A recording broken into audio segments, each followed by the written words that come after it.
Hey, everybody, this is Tom Sega from Duluth Pack, and this is the Duluth Pack podcast, Leader of the Pack. Our guests today are Anna Bailey and Nathanael Bailey from Bailey Builds. Anna, Nathanael, welcome to the podcast. Thank you. Oh gosh, we're so happy to be here, Tom. Thanks for asking us. We're very happy to have you here. And you know what? Our listeners are going to be very excited to hear about all of your journey to where you are today. So let's just jump right in and tell us both where you're from, what was your life like growing up, and then I'm going to jump in because we don't always have two people on. I'm going to say, how'd you meet? So tell us all about that. All right. Well, I guess I'll share first. My name is Anna Bailey. I grew up in the Twin Cities area in White Bear Lake, Minnesota. Really loving household, a mom and a dad. And I was the youngest of three. So I was kind of the wild card, crazy kind of kid growing up. I mean, I always obeyed the rules, but I definitely have always had this bend to see things in different and innovative and creative ways growing up. And so I kind of always took that role in my family. At the age when I graduated high school, I decided to come up to UMD. I was going to be a teacher. And it's so funny how life takes you in different paths, but we'll get into that, I'm sure, a little bit later. But that is where I met this really handsome man here next to me at UMD. and yes, folks, he is blushing right now because we're doing this over Zoom and I can see him. Boy, I'm not used to this. All this complimentation. Is that what it's called? Complimentation. It was coined here for the first time. Yes. Complimentation. Complimentation. I love it. Look it up in Webster's dictionary. A little bit about me. I grew up in a really great family. I have two sisters and a brother. I'm the second oldest in the family. My parents are really great, awesome people. My dad was a general contractor. He did a lot of remodeling of residential homes, commercial buildings, and I actually used to go out on the job site with him quite a bit. And we'd take breaks and he'd call me the foreman on the job, and we'd bring donuts to the guys that were working there. It was really fun. So that was really memorable for me, working alongside my dad. But I was into mechanical things. So I loved, I bought an old wheel horse lawnmower. It was 100 years old when I bought it. I bought it for $100. And I fixed it, rebuilt the engine on it, and I started mowing people's lawns with it. Always the entrepreneur. Started my little lawn mowing business. Yeah. Love it. Yeah. So and then I got into cars. I got a 1968 Mustang was my first car. And I actually bought two more after that, one a parts car, and then one another car that I still have now. So just recently brought it back to Duluth. I'm doing some remodeling on it. Remodeling. I'm remodeling. I like to remodel and fix things. Like Anna, she's all about creating and making new things and new ideas. Yep. I like looking at something that's broken or old and trying to fix it and make it better. So that's why we're just such a great team, because she has these great ideas, and I like to look at that idea and figure out how I can put things together, or like when we buy buildings or homes, we work on them together and fix them and make them better. So but I was actually in the collision repair industry for 18 years. Anna started the business, and the business took off for her, and she looked at me and she said, she's like, either I hire a cute young guy or you quit your job and yes, join me. that's exactly how it happened. So, well, it looks like you got both. I did. Yes, he did. Actually, he is younger. She's what do they call it? A crib robber? That's cradle robber. I guess. You guys are not going to rope me into that one. I'll just get myself in trouble here. So Anna, before becoming wooden mosaic designer, Yes. tell us how you got this creative gene. You were going to go to school for teaching, but obviously you're very creative. Where did that creative gene come from, and how did you conjure up all this whole idea? Yeah, well, actually, creatively, my creative journey started as a musician. So I've been a piano player since I was 8 years old, and then I took on guitar and banjo and mandolin and some other instruments when I was in my early 20s.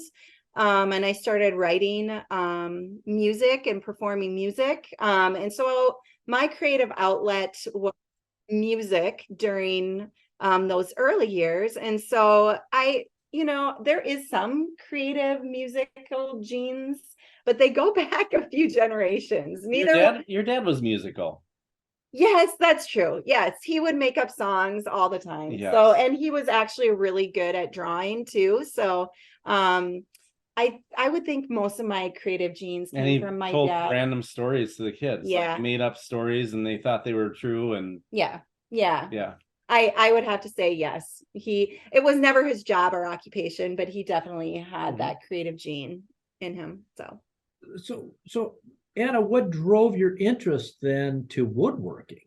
Yeah, well, this is a really fun story. So hold on tight. So I was needing patio chairs for the front porch because I love to sit out on the front porch and watch my kids play outside and talk to my neighbors. And I wasn't about to pay Home Depot like $300 a chair. It was not going to happen. And so being a DIYer, Nathaniel's always been super great about teaching me about how to use tools and letting me, just use the garage and make a mess. So my woodworking journey started out by needing patio chairs. And so I built them and I was just posting about them on social media, and everybody was like, hey, would you make me this? Would you make me this? And so it just was me sharing my journey of learning how to build furniture on social media. And then once was making and selling furniture, I had all this scrap wood on the ground and I didn't want it to go to waste. And so I started to think, well, there's got to be a use for this. And so I started to make artwork from the leftover furniture scraps. So that was I started building furniture probably 9 years ago. 2015? I think even 14 was maybe my first piece of furniture. Yeah. And then I started to make art then probably in 2017. So Nathaniel, you didn't make her get 100-year-old chairs so you could fix them. You actually let her build new ones. Exactly. Yeah. Out of the old wood. Well, yes. Perfect. And so I'm assuming, Nathaniel, you came in later. So let's stick with Anna for right now. Let's dive a little deeper then. So you started with making the chairs and then people were asking you to make other things for them. Take us on that journey on how that all started building and taking off, where it's like, holy cow, this could be a business for me. Yeah. Well, it's so funny. I was in a previous job. I was the musical director at a church, and that job was coming to an end, which was very sad for me. It just wasn't a good fit for me anymore. And so it was in the middle of this midlife crisis. And I had already been building furniture and selling it on the side. And I'm laying in bed and I woke up in the middle of the night one night and I was like, oh my gosh, I'm 38. I'm not going to go back to teaching. I'm not going to do work at my local church anymore. So what in the world am I going to do? And so I just had this sense that I needed to do what I love to do. And at that time, it was writing music, it was writing a blog, and it was making furniture. And so I just felt called to devote myself to those creative outlets. And so I just put my all into it. And I just started sharing on social media what I was doing. And people responded so lovingly and encouragingly. And it just took off like wildfire. And I couldn't keep up. And I started signing up for trade shows or craft fairs and selling my work at craft fairs and realizing holy cow, I made hold on tight, $5 an hour from that craft fair. After I put all my time and my effort in, I did the math and I was like, $5 an hour? And the fact that people were paying for like things that you love to make, like Yeah. you were just blown away that you're like, I was like, I made this cool thing and somebody else likes actually it likes it and they want to wants buy it for their in their home. home. A Yeah. true entrepreneur looking back and saying, hey, I made $5 an hour doing something I love. That was awesome. It was so awesome. And it's so funny because I didn't think Nathaniel always wanted to own a business, a small business. And I pushed against it for years. You were way against it. Like way against it. Like I do not want to own a small business or be an entrepreneur. I just didn't want to do it. Anna, can you explain why, now that you are and you see things out of a different light, why were you so against it at that time? For our listeners who aren't entrepreneurs, and we talk to entrepreneurs all the time on the podcast, why were you so against it? Or was it fear or what? Please let us know, because that's really interesting. I have seen other entrepreneurs and small businesses, and it takes so much time. It wasn't about fear for me. I'm not somebody who's afraid of anything. And it was more about the time that it would take. And we had 4 small children at that time. And, it just seemed overwhelming at the same time as trying to raise our small kids and invest everything into them, that we were starting a small business. And so I really think it might have been God's timing for us to just wait a little bit. So our kids were older and they weren't requiring so much investment and time. I mean, they still do, but it wasn't the time yet. And so I just felt like, it was definitely more about the time than the fear of failure or the fear of the unknown. What year was it that you actually started officially creating and selling, where you'd say, hey, I'm in business? 2015. Yep. And you have a storefront. Yes, we do. Yeah. That we invested in a storefront in our first building 2 years, 2017. Yeah, July of 2017. Yep. We bought that. Yep. Bought an old Texaco gas station on the west end of Duluth, Minnesota, and fixed it up and opened a storefront in 2018. Mm-hmm. Yeah. Tell us what it was like opening up a brick and mortar store. What went into getting it ready if it was an old Texaco gas station, and tell us your path from then to today. Yeah. With brick and mortar. And then we do want to get back into what you're creating, how people can find you and all that. But let's talk about that brick and mortar. Yeah. Yeah. So what actually, it kind of all started with that building in a certain sense. Oh, yeah. So Can you tell we're from Duluth, Minnesota?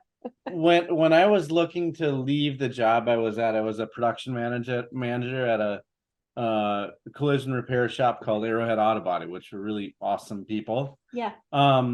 And when I left there, he allowed me for the last 6 weeks that I worked there, I took every Wednesday off. So I kind of got my feet wet working with Anna. And those Wednesdays we would spend making artwork, or we looked at each other, we're like, we're going to start working in the garage together. It was a 25 by 25 garage. Lord help us. And we love each other so much. Oh, we love each other. The garage was a huge mess, and I can't handle the mess, and Anna thrives in it. Thrive in creative disaster. So we looked at each other, we're like, we have to find a place to rent. We won't make it. So we did some searching. We found this old building in Spirit Valley neighborhood in Duluth. Yeah. We drove up to it, and it was love at first sight. It was this old 1930 Texaco gas station. Oh, it's such a got cool these building. just amazing like stucco walls, patinaed eaves off the side of the building. It's just amazing. And we looked at it, we're like, this is amazing. And the building was actually pretty ugly and not in Oh real good yeah, shape. it hadn't been touched in 25 years. Yeah. Even like a paint job. But It we've was so always been bad. able to see through the disaster, and that's why she married me. She saw through the disaster. I did. Yep, and there you have it. She saw the goodness inside. So you had a vision how to turn this old gas station into a retail operation. Yep. Yeah, and our initial reason we rented it was for the workshop. Yep. And we ended up using it as a workshop for a while, and then we rented it, and then we bought it contract for deed, and we opened after the business got going, and we figured out how to work together in the old. So we worked in the old service station part of the garage. Yeah. And then once we figured that out, we bought the building and opened the brick and mortar about a year later. And yeah, and when we opened it, we had no idea about brick and mortar. No. Like but it was a necessity because we would be making artwork in the garage and we'd literally have people knocking to try to get into the wood shop to buy something out of the wood shop from us. I mean, there were times when we were working in the wood shop and we were talking to customers 50% of the time just because they came and they wanted to buy something from us. So we're like, okay, we really need a brick and mortar. We had the artwork covered up with a blanket, like stacks of artwork. So we'd pull the blanket off of it and we'd like filter through the artwork so people could see it And they'd pick something to buy. yeah, and our line was always, well, it's dusty, so it's the real deal. You're taking home like the real deal directly from the wood shop. So anyway, Yeah. so we did that and then we decided let's open a brick and It just mortar. made sense. Yep. We had to have it. Yeah. And it was just we started by just having a few other local artists in there with us. And now it's so exciting. Now the progression of our brick and mortar has been just a really organic we only invested in what we could at the beginning for our brick and mortar. It was just like what we could afford and we couldn't buy a lot, but we did our best. And now we're at the point where we're supporting, 20, 25 other local artists. We're hosting pop-ups every week in our store where local artists will come in and they'll sell directly out of our store. And that's something that we offer to them for free. As Fridays and Saturdays. Yeah, as a way to support them. And then where we're going now with our retail is super exciting because we bought another building. It's actually an old funeral home. Tom, you're going to love this story. An old funeral home that we're renovating. And so our store is going to come over here. We're going to have even more space for local art, more pop-ups, and then we're going to actually have an outdoor space for retail, little pop-up retails in our outdoor. We're going to build little outdoor huts, if you want to call them, for the local artists to sell out of. Fire pits, so many fun things out there. Dogs welcome, games. Yeah. Will you use that as, obviously part of your business, but are you going to use that and say, hey, local artists, you can come and lease this spot from us for the weekend. And so literally they don't have to worry about a brick and mortar store because we can, go for a weekend and rent a place and we have it to show our goods. Yep. That's exactly what we're doing. And then the exciting thing about this building too, it's called the Bailey Builds Collective. So the idea is it's a collective of people and artists in this building. So we have our officing, we have our wood shop where we create all of our artwork here. It's here now. We have our shipping, we have our inventory, and our store is going to be here. But the really exciting thing about it is we're going to have a space upstairs with 13 spaces. It'll be a community type area where local artists can rent a space from us monthly for 6 months. We haven't figured all the details there yet. Yep. But they'll have a place that they can come and they can create their artwork that they make. Yep. So this will be a place for them to create the artwork and sell the artwork, or just create and then they'll sell through your retail. Yeah, so some people will be able to sell here too. It all depends on the fit and timing and space in our store. We don't have all the details there yet, but it's a really great chance to just really lift up local artists and give them a chance, because there's a lot of people that are thinking about renting a space and they don't know what to do, or they can't afford to rent a whole building. So this is a great opportunity for them to get their feet wet, Yep. renting something, but also get to know 13 other artists that they're working alongside of, and create relationship there, and brainstorm with other people, but also connect with the other local artists. Yeah. Before we move on, and folks, our special guests today are Nathanael and Anna Bailey from Bailey Builds. Give us your social handles, give us your address and all that. We'll get back to this at the end, but I want people to have a chance to write this down so they can go and see all of the wonderful things you do. Yes, yes. Well, my artist page is Anna Bailey Art at on Instagram and on TikTok and on Facebook. So that's where I'm showing mostly my work.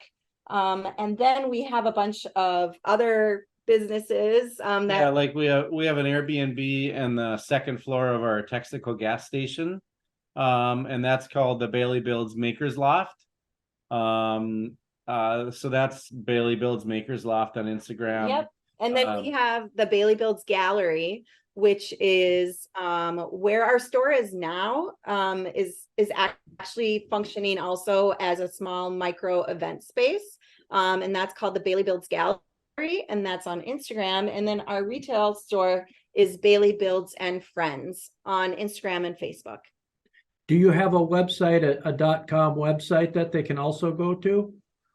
Yep, baileybuilds.com. It's all about Bailey Builds, isn't it? It is. If you just search Bailey Builds, you're going to find us and all the things. Beautiful. So now the big question, you do a lot of artwork, but we haven't delved into what do you make and what do you sell? So tell us all about that.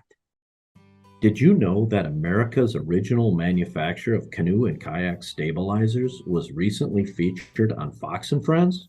Spring Creek Manufacturing was recognized on Fox News for being a leader in the Made in the USA industry for their top quality truck racks, the world's best camp saw, and their assortment of water sports equipment, including stabilizers for canoes, kayaks, and stand-up paddleboards, as well as their canoe seats and motor mounts.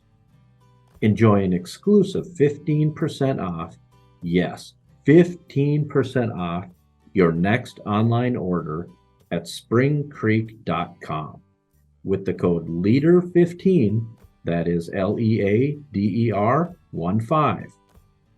Exclusions apply. Now, back to the podcast. Yeah, well, what I have made has really transformed over the years. I started making reclaimed wood art pieces for your walls. And so that's all from reclaimed wood. And I made that for probably about 4.5 years. And then the last 2.5 years, I have started a new line. It's my modern line. And it's actually made out of new wood. And it's very contemporary in its feel and its vibe, very modern. And that's what does really, really well at our art fairs. It's at our fine art fairs. It's very unique. People say all the time, holy cow, I've never seen anything like this before. And basically my modern line is my exploration of line and circle and how they create really simple but complex shapes that give you an opportunity to have texture and design on your wall without it being super overbearing, because the pieces are large.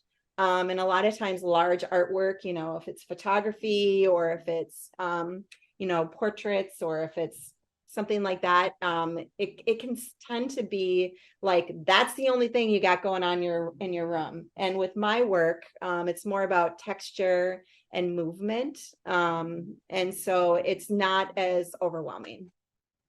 You say large. Give us an idea of when you say large for a room, what that is, because our listeners are going to be listening. They're not going to be able to see.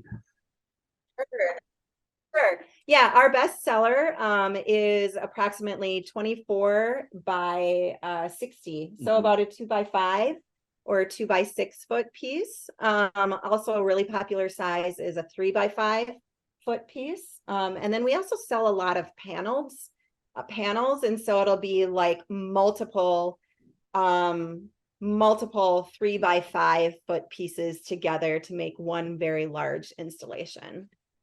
Bailey, you talk about reclaimed wood. Where would you get this reclaimed wood? I know that once a year I am lucky enough to go out to North Dakota and meet a bunch of friends out there, and you go by a lot of old homesteads. We've always said, oh, look at that old barn. We'd love to get all the wood off that barn. And what would we do with it? We come up with all kinds of weird ideas that we would do with all this old cool barn wood. Is that the type of stuff you're talking about? Or what are you using as reclaimed wood? Yeah, that's exactly what we're talking about, actually. Some of our favorite things, like today. Just today, yeah. babe. I was Tell them doing what you did today. I was doing some demo in the Bailey Builds Collective, aka Funeral Home. And we're doing some structural work here, so we had to open up some of the floors. And I looked at some of the flooring I was taking off. It was old subfloor. So this building was made of 2 houses, and they were built they're probably about 1900. 1900. So they're like 123 years old now. But the subfloor beneath the hardwood floor, I took all that off, and I was like, it's Doug fir, isn't it? Yeah, I thought, holy cow, this is amazing. And I went and grabbed Anna. I said, Anna, what do you think about taking some of this wood and making artwork out of this wood? So that's what I'm going to do next week. So we get things from random places like that. Yeah, subfloor, garage siding. We've gotten hardwood floor out of people's homes. We've gotten barnwood, old decks, old docks. Lots of decks. Yeah, surprisingly, a lot of decks. Yeah. They're dimensional lumber, so it's easy to cut down. How have you found this stuff? I mean, literally just driving by somewhere and said, hey, I'm going to swing in here and say, can I cut your deck off your house? Yeah. We never have to look for it. We always have people that reach out to us. Yeah, it finds us. And it always happens like and we don't do as much reclaimed wood anymore, artwork, because it's more of the modern line and the new wood. But what would happen, it was always kind of fun. We'd be looking at our pile, and we're like, it's getting a little low. And then all of a sudden we'd get this random message on Facebook. Somebody said, hey, I've got my grandma's garage we just took down. Do you want the wood from it? And we're like, sure. And it'd be dropped off in the shop the next day. And the cool thing is we paid for wood only 2 times in all the years that we've been doing reclaimed wood. Yeah. And that was at the beginning. Yes. You're doing them a favor, because they're like, I got all this old wood I need to get rid of. Where do I get rid of it? And you're like, I have a home for it. Yeah. Tell us about the new wood then. What types of wood are you using? Where do you get your new wood? And what do you look for in new wood for your artwork? Yeah, well, because of how complex the pieces are when I make them at first, I really like to use softwood because I need to manipulate it with the miter saw or the sanders, and it just is so much more forgiving than the hardwood. And so we usually tend to use pine or Baltic birch, and we just get it from our local convenience store at this point. Not convenient, like Home Depot. Yes. Not I didn't know if I could store. like say Home Depot. You can say anything you'd like. Our local lumber suppliers. Yeah. Home Menards, Home usually. Depot and Menards, yeah. Sure. Yeah. It's just they have the most consistent, and because of the line of work, the finish work is so precise and so meticulous that the wood needs to be really predictable. And so that's why we have to use this very predictable wood that we know we can always get from Home Depot or Menards. So how many team members? I see 2 of them right now, but on the team, how many members are there, and how have you grown, and how have you managed that? Yeah. So we have 6 full-time people right now. Mm-hmm. As well as ourselves, we're 2 full-time employees. Yep. And then we also have 3 part-time people that work with us. And when we get to busy holiday season and show season, we temporarily hire. three, three four to five people, people Yeah. to help during those like times. between July and December. Yes. So what are the jobs of these people who work for you? Yeah. Sure. Our first, it's really fun. The first full-time employee we had, which as an entrepreneur in business, people like us, that is it's a huge step. Like yes, you look at it and you think, wow, we're hiring somebody full-time. They're fully dependent on what they make from us to pay their bills. We better not screw this up. Yeah. So our first hire, we actually hired her for workshop help, and we found out that she had a graphic design degree and photography. And so she helped out in the workshop, but she actually started helping with our website, taking pictures for artwork. And she's actually she's head of brand brand now. Yeah. Yep. So you have people specializing to really help out so that you can do the things you do so well.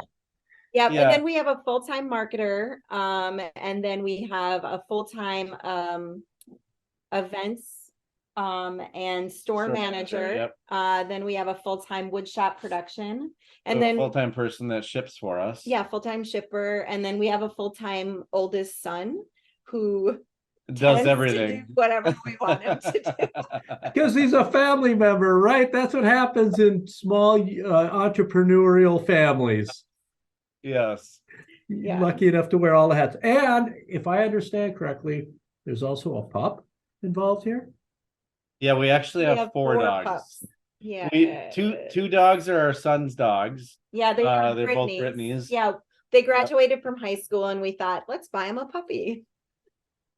And they all live at home still. So and then we have a Newfoundland, which is a 130-pound Newfoundland dog. Yeah, he's my baby. He's big. He's a good boy. Yeah.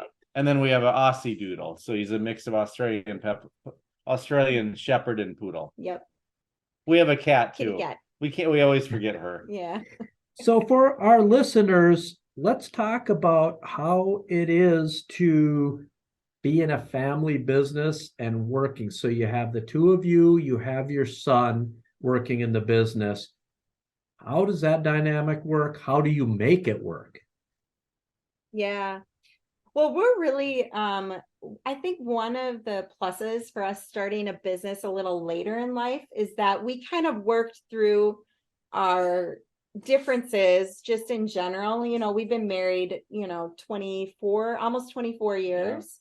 And so we kind of have known each other and how each other's work. So when we, started a business together, into 18 years into our marriage, we kind of knew what battles to push and what to let go. And so we absolutely love working together. Mm-hmm. It is just the greatest gift to be able to work together.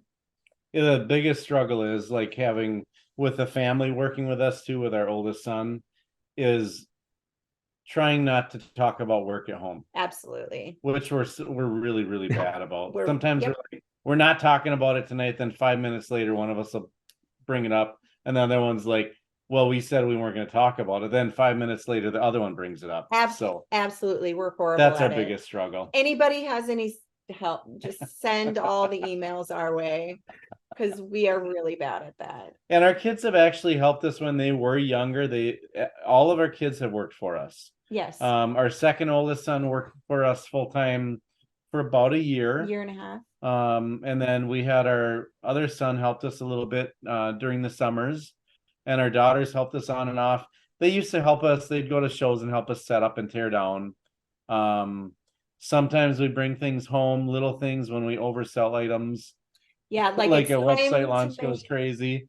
We oversold, like 500 ornaments. Let's make these 2 years ago. Yeah, let's make these tonight, everybody. Oh gosh. All hands on deck is the way it sounds. That's right. So talk about the trade shows you go to, because that's a whole different animal onto itself, because there's travel, there's setup, there's teardown, there's hours of the show, and people have to eat and things like that. Talk about going to shows, what type of shows, and what are your goals when you go to a show? Yeah, we mostly do art fairs. That's our main thing. Yeah, it's street art fairs. Yep. Anna used to do vintage shows, some craft shows, but then it's gone into the art fairs, which have been really great. It's been the perfect fit for what we sell. Yeah, and So- we tend to in the summer, it starts in June and it goes through the end of August, and we have one about every other week, sometimes every week. So meaning, we pack up on a Wednesday, we drive 12 hours, we set up on a Thursday, The show starts on Friday. and you're outdoors for 10 to 12 hours selling and talking to people. You leave because you haven't eaten all day, usually. Yeah. You go home, we go to find a restaurant, we eat food, and we go to Go to bed. bed. Then you get up the next morning and do it And all you do over it again. And we do that for 3 months of the summer. Mhm. It's exhausting, but also it is hands down what has grown our business. We get to see hundreds of thousands of people. And it's rewarding going to an art fair and selling the things that we worked so hard making. Like there's just so much satisfaction in that, and seeing what people really appreciate it. And direct to the consumer, directly from the artist. It's just such a great connection for us. Folks, we're talking to Anna and Nathanael Bailey of Bailey Builds. Can you please tell us give us some of the cities that you go to? So if people are listening to this and they go, great, I want to go to the website and see some of this stuff, but I'd like to meet these awesome people and see that work they do. Can you give us some of those cities that you plan on this coming year going to? Yeah. So Des Moines, Iowa. Yeah. We love Des Moines, Madison, Wisconsin, Ann Arbor, Michigan. Minneapolis, Minnesota. Yeah. We do the Minnesota State Fair. Is that Minneapolis or St. Paul? That would St. Paul. Just St. Paul. Yeah, that's St. Paul. And gosh, we've been to Baltimore. We were in New York City this year. We were in Naples, Florida, Houston, Texas. Oh, Waco, Texas. We should tell you guys about Waco. We were invited by Chip and Joanna Gaines to participate at the celebration, which is Magnolia's once a year. And was that September, late September, or that was October last year? Yeah. And so we hope to go again this year. But crossing our fingers, they'll choose us again. So that one, where else have we been? Fargo, yes. The Twin Cities area. So people can see you in a lot of different areas, and you've obviously with Magnolia hit the big time, right? That's right. It was definitely such a compliment to be chosen by them to be a part of it. Yeah. How did that take place? Yeah, so they put out an application for a very short amount of time, probably a week, online, and thousands of people apply for that. And you have to send in about your business, your mission statement, photos of your booth setup. I'm trying to think of what else. A little bit of your history of your business. And then you just send it out into the Magnolia universe and you wait and see. And where it goes, nobody knows. Yeah. And then you hear back, and they usually only have, like when we were there was only 35 small businesses from around the country that were represented there. Wow, congratulations. That is awesome. Thank you. Yeah. So talk about your best-selling pieces and how long does it take to actually build one of your pieces? This is great. I'm so grateful for the opportunity to share this. So how I make them, the moderns now, I'm going to start there and then I'll tell you about the bestsellers. So how I make them is we get the backer board prepped and painted and sprayed and sanded, ready to go. And then tiny 1/2-inch strips of wood cut down to size. And then I never sketch anything out. When I start making a piece, I just work in the moment and I start creating the design, and I look for interesting ways that line and circle can be put together. And so those original pieces, those signature pieces, take me 2 to 4 weeks to complete. It's like a painter's original, and they range from like $2,500 up to $10,000. And then we invested in a wood laser 2 years ago, that makes replications of those original pieces. So it's a great way for us to have a market for our collectors who want to collect the original signature pieces, and then we make replications on our laser. So then that piece of wood is put into the laser. The design is cut out just on the top, and then it's taken into the wood shop, and then adhered to a backer, pin nailed, sprayed, sanded, sprayed, sanded, sprayed, sanded, finish work, all of that stuff. And so there's two ways that the artwork is made. And so, it's hard to say with those other pieces, like the replications from start to finish, how long one takes, because we'll do a batch of like 5, at a time. So I guess it's hard to say how long one of those takes. But in general, my signature work takes 2 to 4 weeks to complete one piece.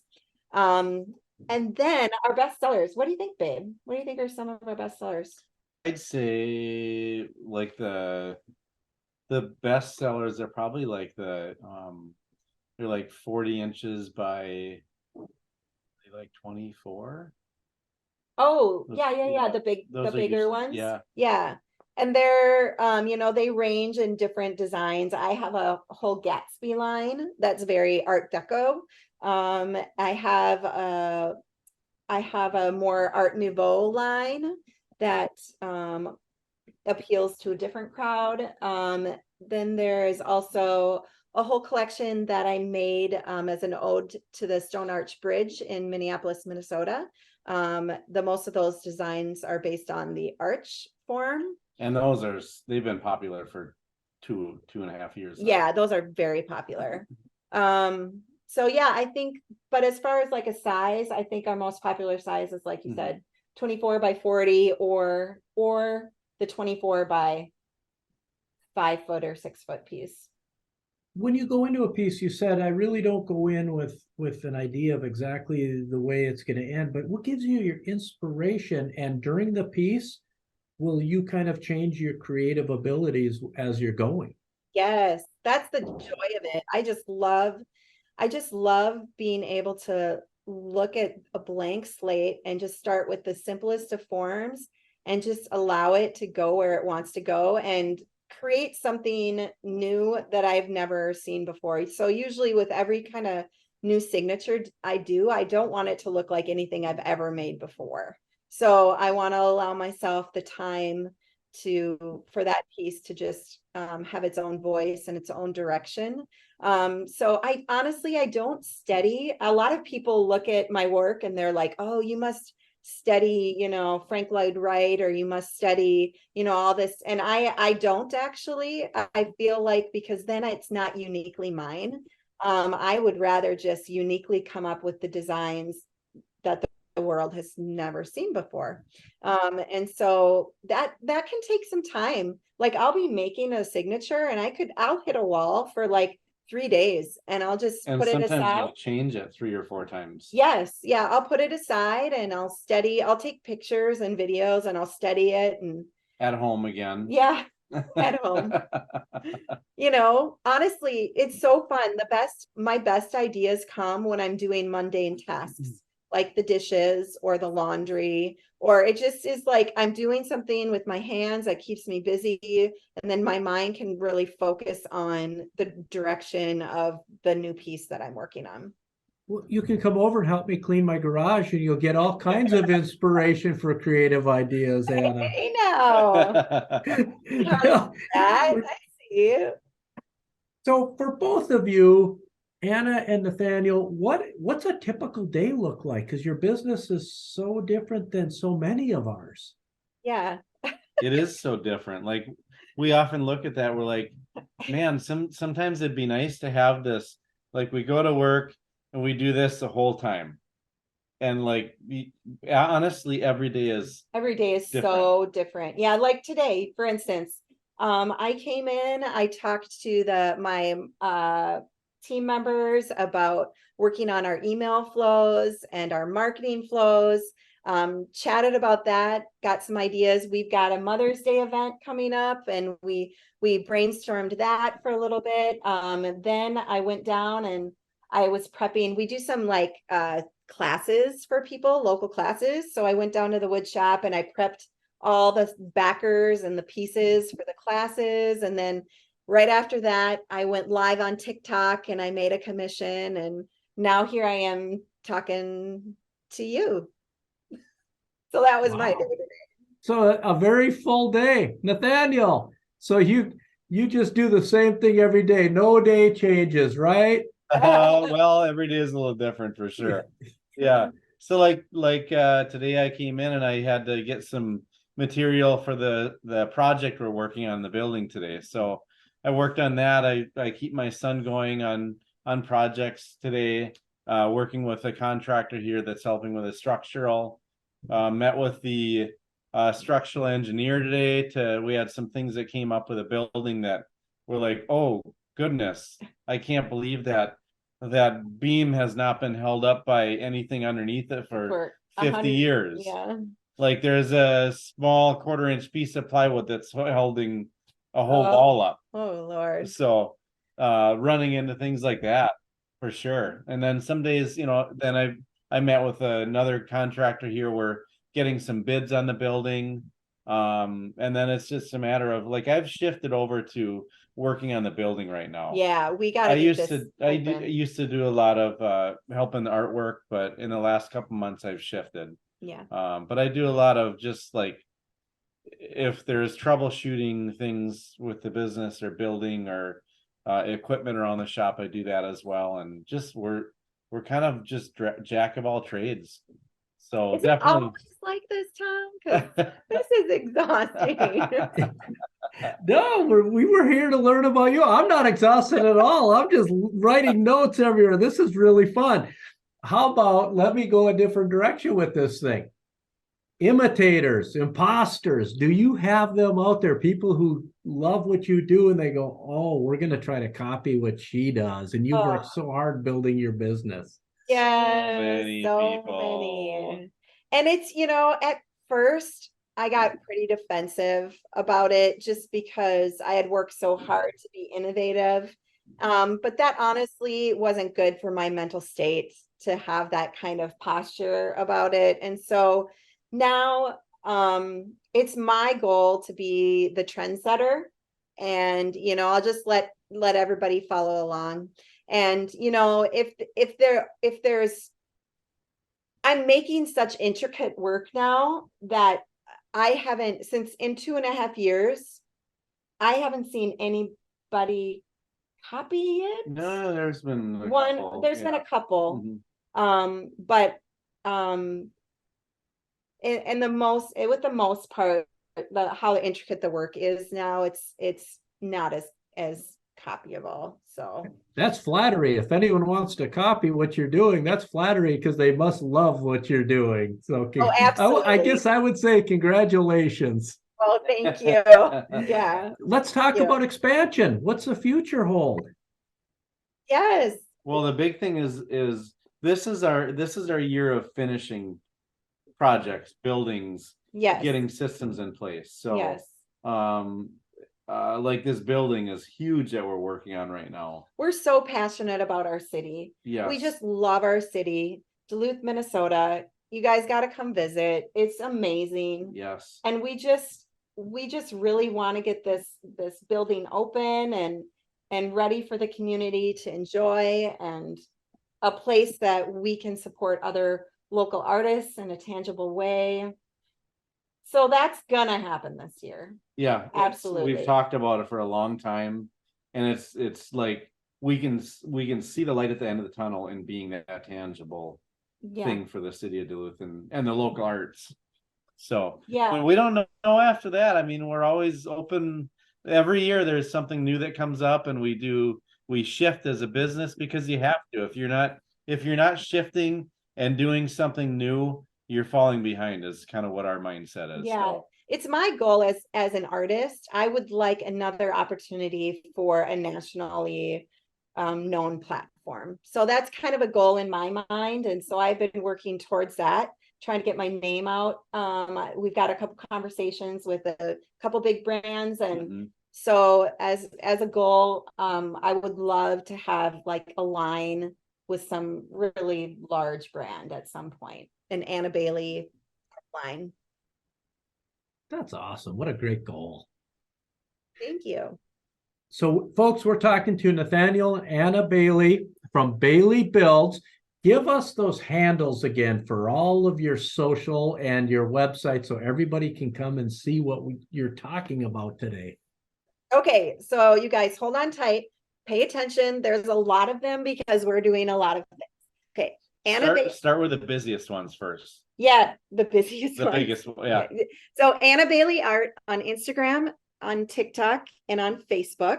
And then we have Bailey Builds and Friends, which is our storefront, and that is on 5727 Grand Avenue. Yes, in Duluth, Minnesota. And that's on Instagram. It will be moving.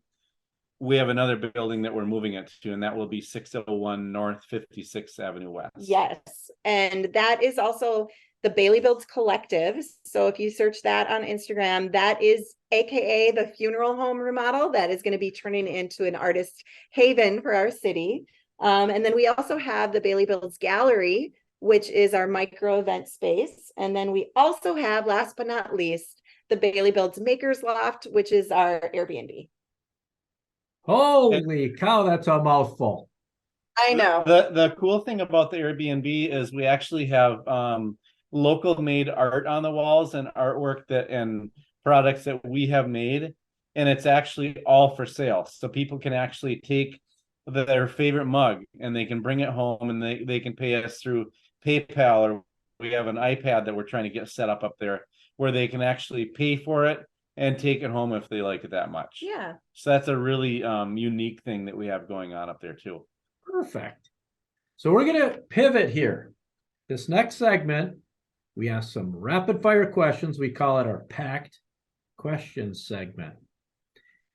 So I already know, Nathanael, you like rebuilding Mustangs, so we're not going to ask you this question. We're going to ask Anna. Favorite hobby outside of work? Music. Absolutely. Writing music, playing music. For both of you, favorite place you've ever traveled? Oh, wow. Aruba. That was fun. St. Martin. Sunny and warm. That's what I'm hearing after this long winter. Yes. Yes. Favorite movie that you've watched together? Together. I was going to say Tommy Boy. Well, and I was going to say Sound of Music. So can you tell there's a large gap? Tommy Boy. What's the Sound of one? Music. I know you were Notting thinking. Hill. Oh, do you like Notting Hill? That's a good movie. Yeah, that's good. And what is the best piece of life advice you've ever received? Oh gosh. I think it's live life to its fullest. Don't be afraid, take risks, live a full life, full of the hardships, the successes, all of the things. Live life in faith. Like we take so many steps where we know that if we move forward, that God's just going to make a way for us, and just live life confident and just faithful, knowing that you're going to, whether you're successful or not, it's all an there's always important part something of your journey. Yep. Great advice. Great advice. Nathanael, Anna, thank you so much for being here, folks. It's been Nathanael and Anna Bailey from Bailey Builds. Go see them on their website, at the shows all over the country, on their Instagram and Facebook and TikTok and all the social channels. Thanks so much for being here. Really inspirational. Thank you. Thanks for having us. It was a pleasure. It is our pleasure. And folks, as always, unplug from the indoors and recharge in the outdoors.